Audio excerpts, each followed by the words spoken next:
గతంలో వ్యవసాయం చేశాను, ఇప్పుడు రాజకీయం చేస్తున్నాను. నల్లజర్లలో రైతుల ముఖాముఖి కార్యక్రమంలో సీఎం చంద్రబాబు.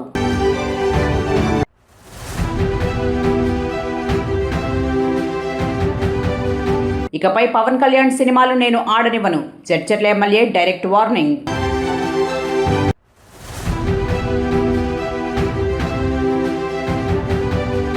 డిప్యూటీ సీఎం పదవికి పవన్ అనర్హుడు, సిపిఐ నారాయణ. రాజకీయాలు వదిలి సనాతన ధర్మం చూసుకోవాలని హితవు.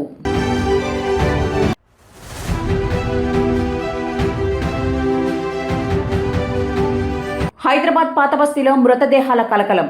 డ్రగ్స్ ఓవర్డోస్ కారణంగానే మరణించారని అనుమానాలు. గతంలో తాను వ్యవసాయం చేసేవాడినని, ప్రస్తుతం రాజకీయాలు చేస్తున్నానని ముఖ్యమంత్రి చంద్రబాబు నాయుడు అన్నారు. నల్లజర్లలో రైతుల ముఖాముఖి కార్యక్రమంలో ముఖ్యమంత్రి మాట్లాడారు. పామాయిల్తో ఏడాదికి 4 పంటలు తీయొచ్చని ముఖ్యమంత్రి అన్నారు.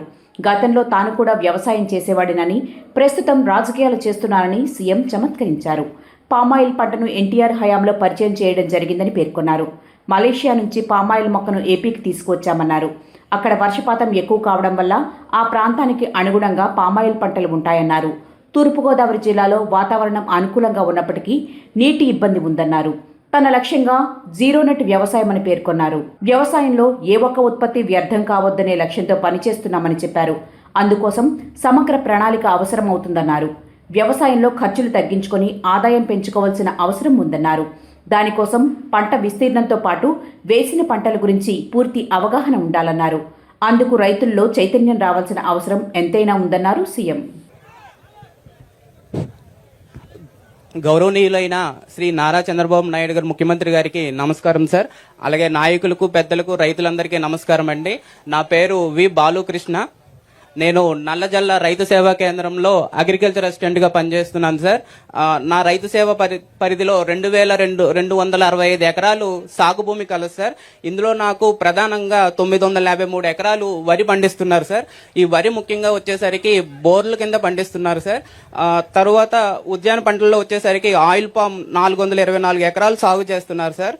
కోకో 164 ఎకరాలు సార్.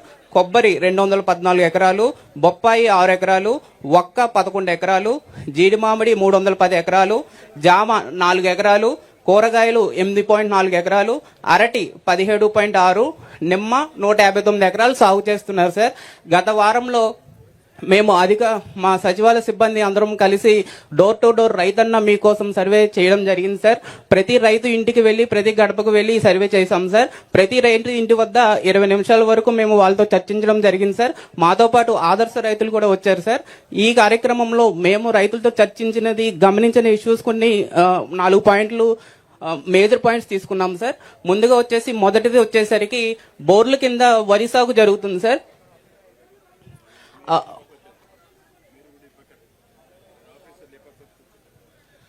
బోర్ల కింద వరి సాగు జరుగుతుంది సార్. అందులో వచ్చేసరికి 500 ఎకరాలు ఐడెంటిఫై చేయడం జరిగింది సార్. ఈ 500 ఎకరాలు వచ్చేసరికి మనకి అప్లాండ్ లో ఉంటుంది సార్. ఇది మనకి ఆయిల్ పంప్ సాగుకి చాలా వీలుగా, సూటబుల్ గా ఉంది సార్. దాన్ని మేము ఆయిల్ పంప్ కన్వర్ట్ చేయడానికి రైతులతో మాట్లాడడం జరిగింది సార్. రైతులు కూడా సుముఖంగా ఉన్నారు సార్. మనకి వచ్చేసరికి పూర్వం ఆయిల్ పంప్ కి వచ్చేసరికి మొక్కకి సబ్సిడీ అనేది మనకి సరిగా అందకపోవడం చేత చాలా మంది రైతులు ముందుకు రాలేదు సార్. కానీ మన గత సంవత్సరన్నర కాలంలో ప్రతి మొక్కకి మనం 100% సబ్సిడీ అందిస్తున్నాం సార్. రైతులు చాలా సంతోషంగా ముందుకు మారడానికి వచ్చారు సార్. వరితో పోల్చుకుంటే ఆయిల్ పంప్ లో వచ్చేసరికి మనకి 1,26,000 ఆదాయం వస్తుంది సార్. వరి అయితే మనకి 15,000 నుంచి 20,000 మనకి ఆదాయం చేకూరుతుంది. దానితో మా రైతులందరూ ఆయిల్ పంప్ కి మారడానికి సూటబుల్ గా ఉన్నారు సార్. మొత్తం మీ యొక్క సేవా కేంద్రంలో, రైతు సేవా కేంద్రంలో ఎన్ని ఎకరాలు ఆయిల్ ఫామ్ ఉంది? 414 ఎకరాలు. ఫర్ ఏకర్ ఎంత ఆదాయం వస్తుంది? నికర ఆదాయం ఎంత వస్తా ఉంది? నికర ఆదాయం వచ్చేసి 1,26,000 వస్తుంది సార్. ఖర్చులు పోయి సార్. ఏంటా నిజమేనా?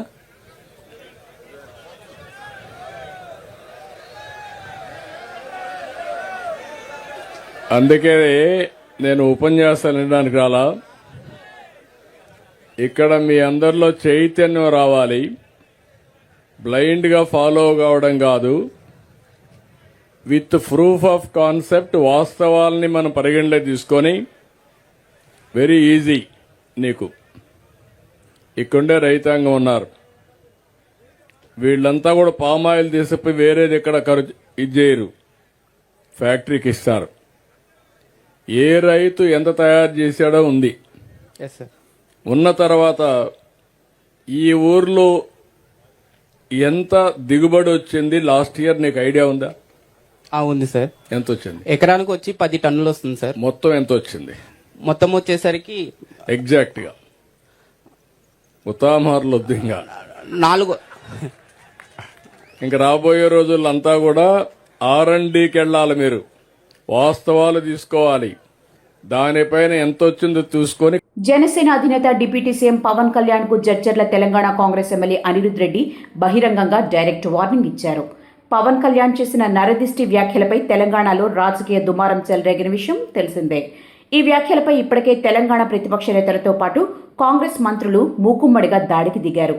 తాజాగా జడ్చర్ల నియోజకవర్గం కాంగ్రెస్ ఎమ్మెల్యే అనిరుద్ రెడ్డి మరొకసారి పవన్ కళ్యాణ్ పై తీవ్ర స్థాయిలో విరుచుకుపడ్డారు. ఒక మీడియా సమావేశంలో మాట్లాడిన అనిరుద్ రెడ్డి పవన్ కళ్యాణ్ తీరుపై తీవ్ర ఆగ్రహం వ్యక్తం చేశారు. పవన్ చేసిన వ్యాఖ్యలకు ఇప్పటికీ క్షమాపణ చెప్పలేదు. అతడు క్షమాపణలు చెప్పకుంటే ఇకపై జడ్చర్లలో పవన్ కళ్యాణ్ సినిమాలు నేను ఆడనివ్వను. ఇది నా ఫైనల్ వార్నింగ్. పవన్ కళ్యాణ్ నన్నేం పీకుతారని అనుకుని క్షమాపణలు చెప్పడం లేదు. కనీసం స్పందించడం కూడా లేదు. వేరే నియోజకవర్గ ఎమ్మెల్యేలకు తెలంగాణ సెంటిమెంట్ ఉంటే వాళ్లు కూడా ఈ వివాదంపై ఖచ్చితంగా స్పందిస్తారంటూ అనిరుద్ రెడ్డి వెల్లడించారు. క్షమాపణ చెప్పాలని చెప్పి, కానీ ఈ రోజు వరకు అసలు స్పందించడం కూడా లేదు పవన్ కళ్యాణ్ గారు. అంటే నేను తమిళనాడు పోతే నాకు రెడ్ కార్పెట్, ఢిల్లీకి పోతే నాకు రెడ్ కార్పెట్, ఎవరు ఏమి పీక్తారని చెప్పి అని అనుకుంటున్నారా? నేను ఈ రోజు జడ్చర్ల నియోజకవర్గం ఎమ్మెల్యేగా చెప్తున్నాను, నీ సినిమా నాకు వేరే ఎమ్మెల్యేల గురించి అయితే నాకు తెలియదు. సెంటిమెంట్ ఉన్నట్టు అయితే ఖచ్చితంగా దీని గురించి స్పందిస్తారు. జడ్చర్లలో మాత్రం నీ సినిమా ఆడదు. నేను జడ్చర్ల ప్రజలు కూడా చెప్తున్నాను, మొన్న కూడా చెప్పినాను, నేను కూడా పవన్ కళ్యాణ్ ఫ్యాన్ అని చెప్పి. కానీ నాకు sentiment important, Telangana sentiment important. నాకు జడ్చర్ల యువకుడు కూడా చెప్తున్నాను, మనని నరదిష్టి అని రాక్షసులతో పోల్చడం మాత్రం కరెక్ట్ కాదు. కోరుట్ల ఎమ్మెల్యే డాక్టర్ కల్వకుంట్ల సంజయ్ ప్రస్తుత కాంగ్రెస్ ప్రభుత్వంపై జగిత్యాల జిల్లాలోని మెట్పల్లి ప్రభుత్వ ఆసుపత్రి నిర్మాణ పనుల నిర్లక్ష్యంపై తీవ్ర స్థాయిలో విరుచుకుపడ్డారు. ప్రభుత్వం ప్రజలకు అత్యవసరమైన ప్రభుత్వ ఆసుపత్రులను పట్టించుకోకుండా కేవలం కృత్రిమ నగరాలను నిర్మించడంపై దృష్టి సారిస్తోందని ఆయన విమర్శించారు. కేసీఆర్ హయాంలో మెట్పల్లి పట్టణంలో ప్రభుత్వ ఆసుపత్రి నిర్మాణ పనులు ప్రారంభించి దాదాపు 90% వరకు పూర్తి చేయడం జరిగిందన్నారు. కాంగ్రెస్ ప్రభుత్వం అధికారంలోకి వచ్చి 2 ఏళ్లు గడుస్తున్నా మిగిలిన 10% పనులు కూడా పూర్తి చేయలేకపోయిందని ఆయన ఆరోపించారు. మొదటి అసెంబ్లీ సమావేశాల నుంచి తాను ఈ ఆసుపత్రి గురించి, అలాగే పాఠశాలలు, మార్కెట్ల గురించి ప్రభుత్వాన్ని అడుగుతున్నా ఇప్పటి వరకు కనీసం స్పందించలేదని ఆయన వాపోయారు. 2025 ఈ కాంగ్రెస్ ప్రభుత్వానికి 2 ఏళ్లు నిండినందుకు వారికి శుభాకాంక్షలు తెలియజేస్తా ఉన్నాను.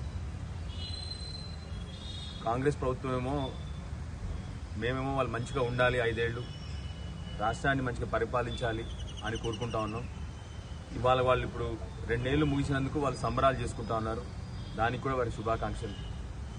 దయచేసి ఈ కాంగ్రెస్ ప్రభుత్వాన్ని ఒకటి రిక్వెస్ట్ చేస్తాం, 2 సంవత్సరాల నుంచి ఇప్పటికి పలుమార్లు అసెంబ్లీలో కానీ బయట కానీ చిన్న రిక్వెస్ట్ అని చెప్పి చేస్తా ఉన్నాను. మా ప్రజలు ఇక్కడ గుండెలు చేతుల్లో పట్టుకొని అవస్థపడతా ఉన్నారు ఆరోగ్యంలో. మీరేమో సంబరాలు చేసుకుంటా ఉన్నారు.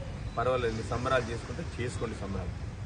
మిమ్మల్ని చేతులు జోడించి మా కొరుట్ల కాన్స్టిట్యున్సీ ప్రజల వైపు నుంచి ఇప్పటికి 100 సార్లు అడిగినాను. మళ్ళీ ఒకసారి మీరు సంబరాలు చేసుకుంటున్నారు కాబట్టి మాకు మా పేషెంట్ల మా ఆరోగ్యం కోసం కనీసం వసతులు కల్పించని రిక్వెస్ట్ చేస్తాను. కేసీఆర్ గారు 2 సంవత్సరాల క్రితం 90% పని పూర్తయింది. ప్లాస్టరింగ్ కూడా జరిగింది, మీ వెనకాలే కనిపిస్తూ ఉంది. హాస్పిటల్ మెట్పల్లి హాస్పిటల్ పెచ్చులు ఊడిపోయి దారుణంగా ఉంది. ప్రజలందరూ భయపడతా ఉన్నారు హాస్పిటల్ రావడానికి.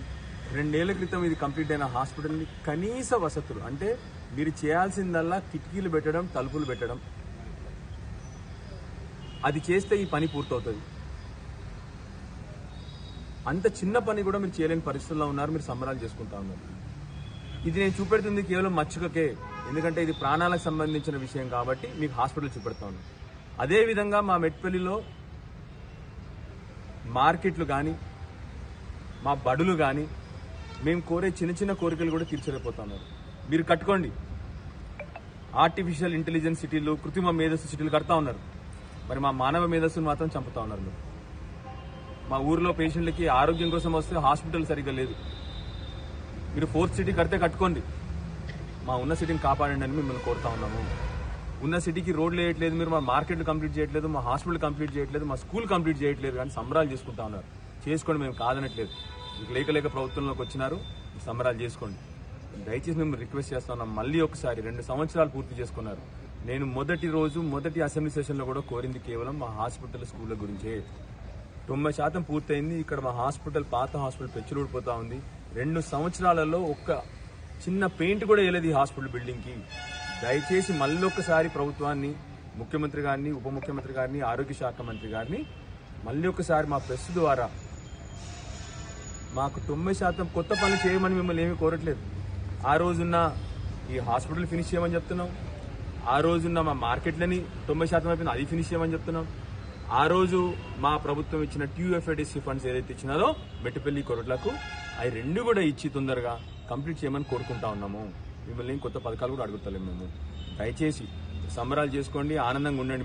మేము మీతో పూర్తిగా సహకరిస్తా ఉన్నాము. ఇంకా 3 ఏళ్ళు మీరు మంచిగా చేయాలని చెప్పి కోరుతా ఉన్నాము.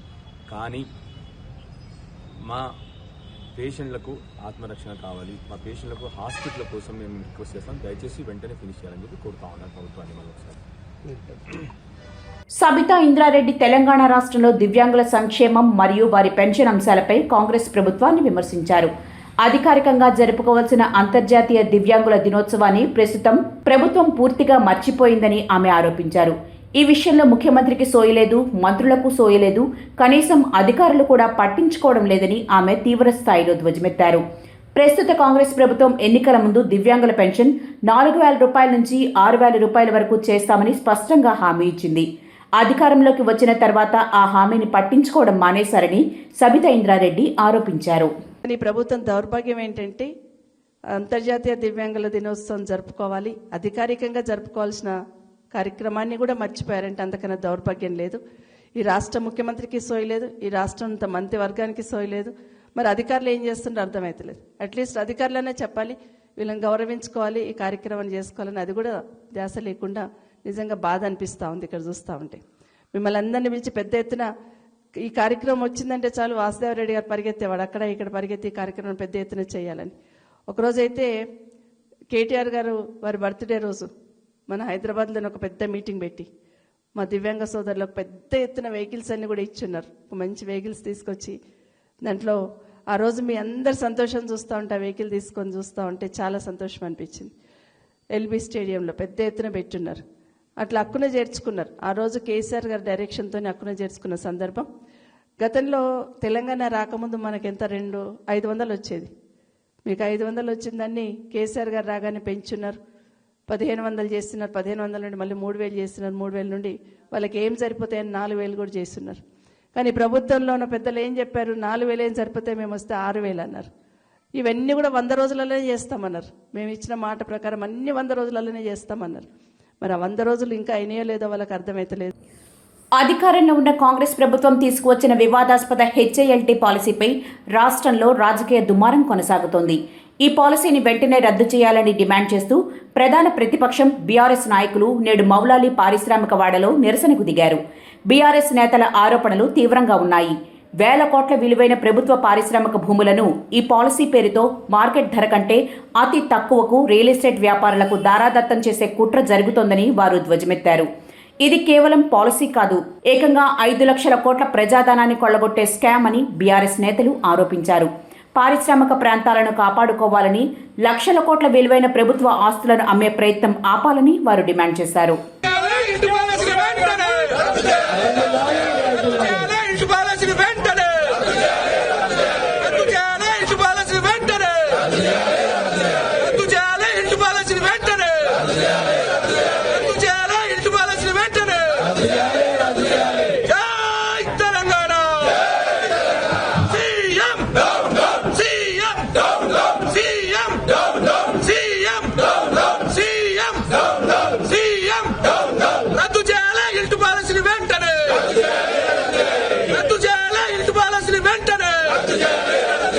రద్దు చేయాలి,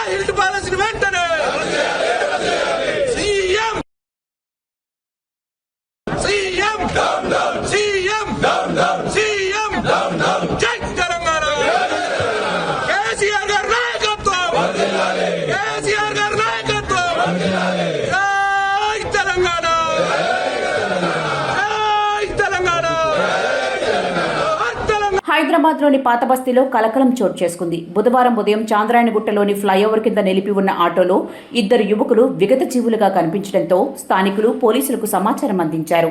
వెంటనే పోలీసులు అక్కడికి చేరుకుని స్థానికుల సహాయంతో మృతులను జహంగీర్, ఇర్ఫానులుగా గుర్తించారు. డ్రగ్ ఓవర్డోస్ కారణంగానే యువకులు చనిపోయి ఉంటారని భావిస్తున్నారు. ఘటనా స్థలంలో 3 సిరంజులను క్లూస్ టీం గుర్తించింది. దీంతో 3 యువకులు డ్రగ్స్ తీసుకున్నట్లు తెలుస్తోంది. చనిపోయిన యువకులతో కలిసి డ్రగ్స్ తీసుకున్న 3వ వ్యక్తి ఎవరనేది గుర్తించేందుకు పోలీసులు ప్రయత్నిస్తున్నారు. చుట్టుపక్కల ప్రాంతాలలోని సీసీ కెమెరాల ఫుటేజ్ని పరిశీలిస్తున్నామని, యువకుల మృతదేహాలను పోస్టుమార్టం కోసం ఉస్మానియా ఆసుపత్రికి తరలించామని పోలీసులు తెలిపారు.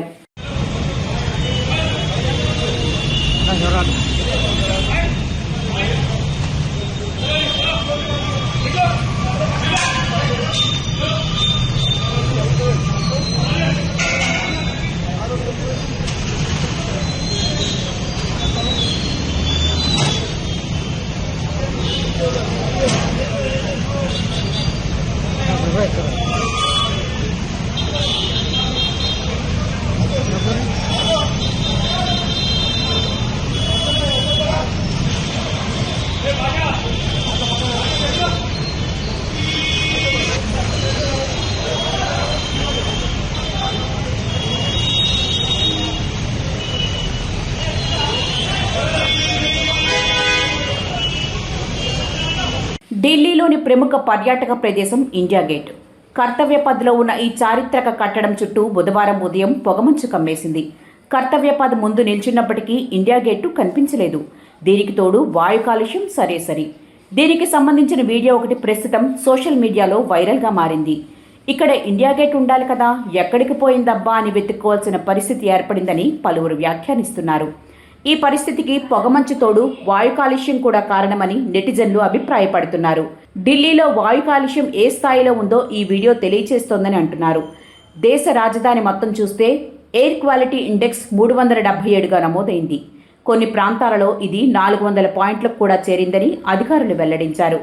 వాయు కాలుష్యం తీవ్రం కావడంతో ఢిల్లీ వాసులు అనారోగ్యాల పాలవుతున్నారు. జ్వరం, శ్వాసకోశ సమస్యలు, తలనొప్పి, దగ్గు తదితర సమస్యలతో ఆసుపత్రిలో చేరుతున్న వారి సంఖ్య పెరుగుతోంది.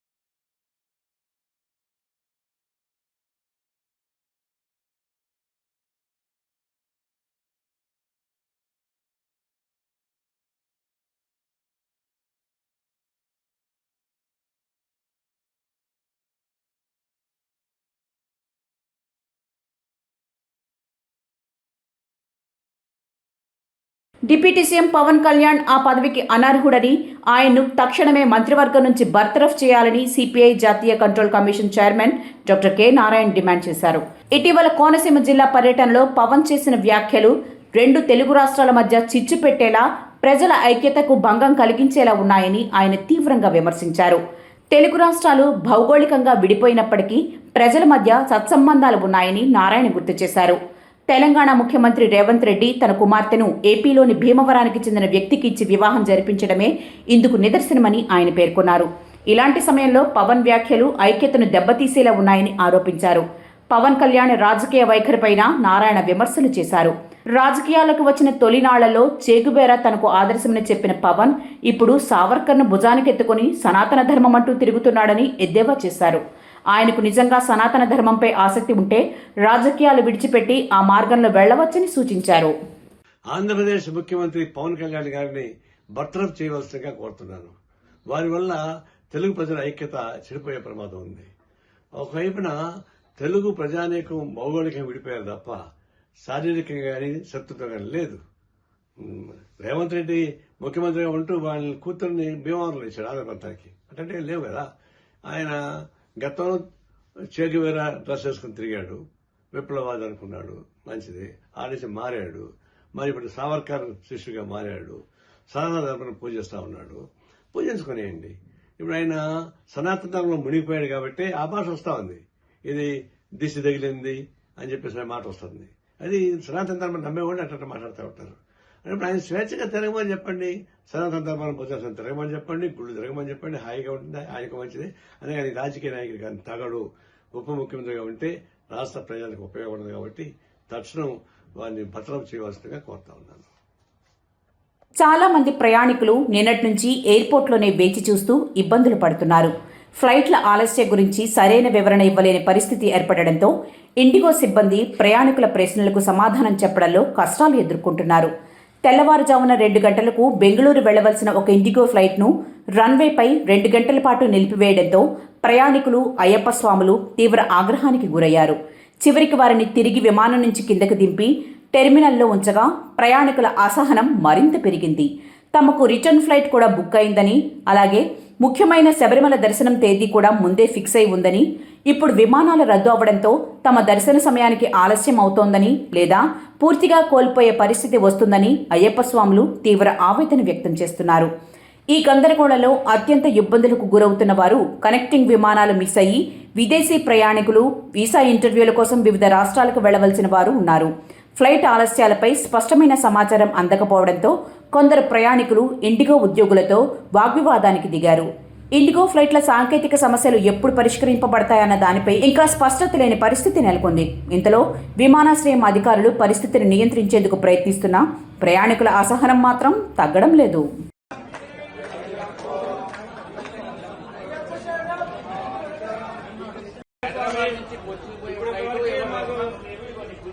ఇండిగా వాళ్ళు మేము ఫ్లైట్ అయ్యా ఏం చేసుకుంటారో చేసుకోండి, రేపు పోండి, ఎల్లుండి పోండి అని చెప్తున్నారు, ఏడా పడుకోండి అని చెప్తున్నారు. రామ్మోహన్ నాయుడు గారు, కేంద్ర మంత్రి గారు, అమిత్ షా గారు, నరేంద్ర మోడీ గారు చెప్పండి సార్, ఏమైంది సార్, ఏమైంది చెప్పండి.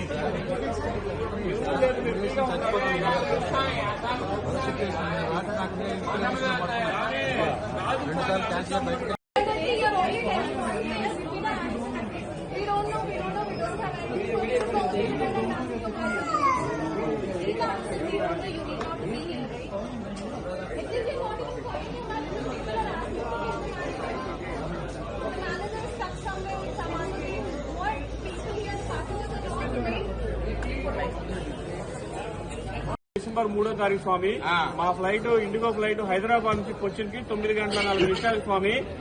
కానీ ఇప్పుడు సుమారుగా 10 అవుతుంది, ఇంతవరకు ఎటువంటి రిప్లై లేదు. ఇండిగో స్టాఫ్ అడుగుతుంటే మాకు శాలరీస్ ఇవ్వట్లేదండి, మమ్మల్ని ఏం చేయమంటారు, మాకు శాలరీస్ ఇవ్వట్లేదు ఇండిగో అని స్టాఫ్ అని చెప్తున్నారు. కొద్దిగా వాళ్ళ శాలరీస్ అన్నాయండి, మా ఫ్లైట్ అన్నాయండి స్వామి. టికెట్ బుక్ అయిపోయినాయి, శబరిమలలో కూడా దర్శనం టికెట్ బుక్ అయిపోయినాయి. మాకు రిటర్న్ ఫ్లైట్ కూడా ఉంది స్వామి. రామ్మోహన్ నాయుడు గారు, కేంద్ర మంత్రి వాళ్ళు, అమిత్ షా గారు, మోడీ గారు, పెద్దలు, గౌరవనీయులు, పూజ్యులు వాళ్ళందరూ ఇన్వాల్వ్ అయ్యి మాకు శబరిమల ఏర్పాటు చేయండి స్వామి.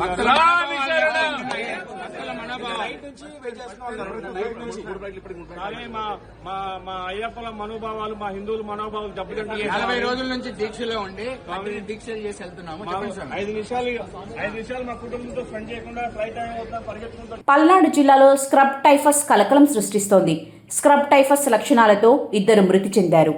ముప్పాళ్ల మండలం రుద్రవరానికి చెందిన ఇంటర్ విద్యార్థిని జ్యోతి జ్వరం, ఒంటి నొప్పులతో ఆసుపత్రిలో చికిత్స పొందుతూ 20 రోజుల క్రితం మృతి చెందింది. రాజుపాలెం ఆర్ఆర్ సెంటర్కు చెందిన వృద్ధురాలు నాగమ్మ కూడా జ్వరంతో చికిత్స పొందుతూ 20 రోజుల క్రితం మృతి చెందింది. మరొక వైపు రాజుపాలెం మండలం కొత్తూరుకు చెందిన మరో వృద్ధురాలు సాలమ్మ కూడా స్క్రబ్ టైఫస్ లక్షణాలతో ప్రస్తుతం చికిత్స పొందుతోంది. అయితే చనిపోయిన 2 శాంపిల్స్ టెస్టుల కోసం ముంబై పంపించారు. పరీక్షల్లో స్క్రబ్ టైఫస్తో మృతి చెందినట్లు రిపోర్టులో తెలియనట్టు ప్రచారం జరుగుతోంది. అయితే అధికారులు మాత్రం రిపోర్టుల వివరాలు గోప్యంగా ఉంచుతున్నారు. స్క్రబ్ టైఫస్ కీటకాల తాకిడి ఆగస్టు నుంచి ఫిబ్రవరి మధ్య ఎక్కువగా ఉంటుందని నిపుణులు చెబుతున్నారు. ఈ కాలంలో ఇన్ఫెక్షన్లు సోకే అవకాశం ఉన్నందున అందరూ అప్రమత్తంగా ఉండాలని వైద్య నిపుణులు సూచిస్తున్నారు. మనుషుల నుంచి మనుషులకు ఈ ఇన్ఫెక్షన్ సోకకపోయినా కీటకం కాటుకు గురైన వ్యక్తి అస్వస్థతకు గురవుతారు. అందుకే తగిన జాగ్రత్తలు తప్పనిసరి అని వైద్య నిపుణులు సూచిస్తున్నారు.